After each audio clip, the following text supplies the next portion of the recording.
So we're going to take a tour of your gallery, I think, and see some items, see an object that you're especially proud of and have some insight about.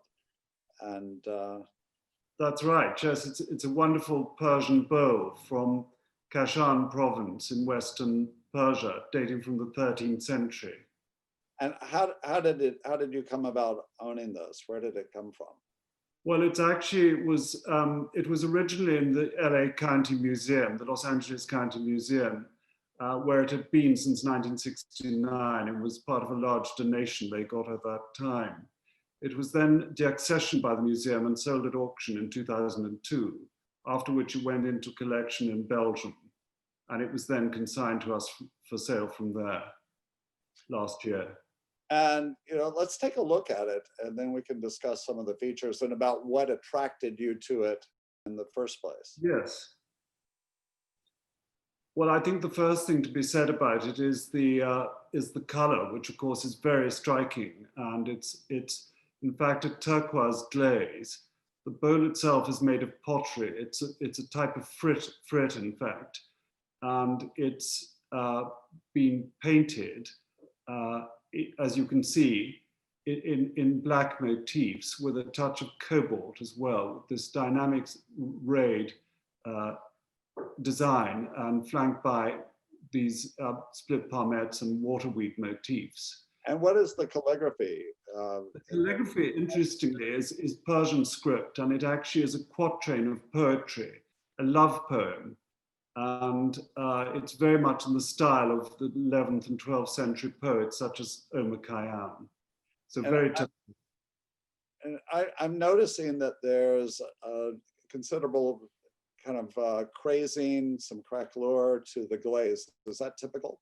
Yes, it's very typical. I mean, this bowl would have been buried and probably excavated in the 1920s or 30s in Persia, when such excavations were sanctioned by the government. And the iridescence is part of that proof. Very much so. That is, that's caused by the reaction of the chemicals in the ground with the surface of the pottery. And although it's been cleaned, that hasn't been completely cleaned off, and is very attractive and part of its appeal. And what makes this so exceptional from your perspective as an expert? Well, I think, firing these pots is very difficult to get it absolutely technically perfect. And as you can see, these waterweed motifs, for instance, on the inside and outside, have been very carefully painted, and none of them has, in any way, not fired properly. You can see the cobalt has perhaps slightly. Yeah, the quality seems to me to be extraordinary, and it's typical that. Is it typical that these are damaged or? Yes, I mean, this bowl has been broken in quite a few pieces, but the difference is that it's almost complete. That there really are just sort of linear joins. And I think what's extraordinary is the thinness of the potting. All these pots were, of course, copying Chinese prototypes that had entered Iran as early as the 9th century. And these influences were absorbed. The shapes were mainly Persian, but the technique they were trying to imitate was in fact originally Chinese. And that's what I noticed, and what I find so interesting and appealing is these cross-cultural references. Yes. You say that shape seems to be would you say it's a metal shape, isn't it? Well, it is indeed. Yes, it's also found in metalwork, but it's very sculpted, sharp, and rather beautiful shape, which is very typical of these bowls of the 13th century.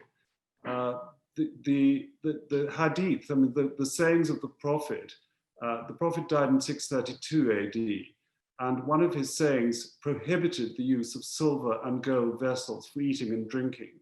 And that was really what stimulated the sultans to support the production of pottery to a very high level at the early courts of Persia. That's so fascinating. I'm assuming this is extraordinarily rare. Are there many of these around?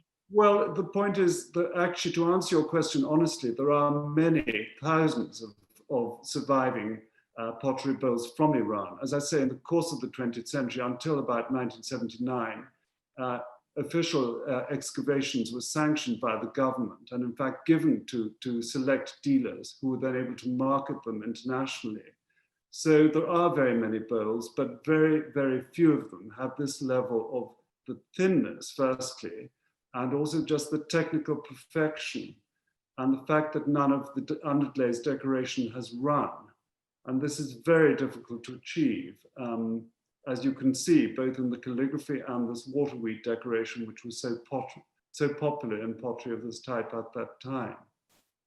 And Brendan, where could people see other examples in public institutions in the UK or in America? Well, I think you'll find that most fairly large museums do have collections of Islamic pottery, not always on view, but certainly the Metropolitan in New York, the Los Angeles County Museum, the Asian Art Museum in San Francisco, and most of the major other museums of the large cities of the States.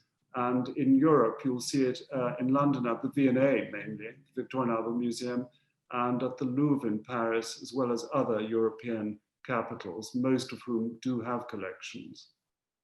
And of course, we could see it with you in Yes, London, indeed. but also with Asia Week.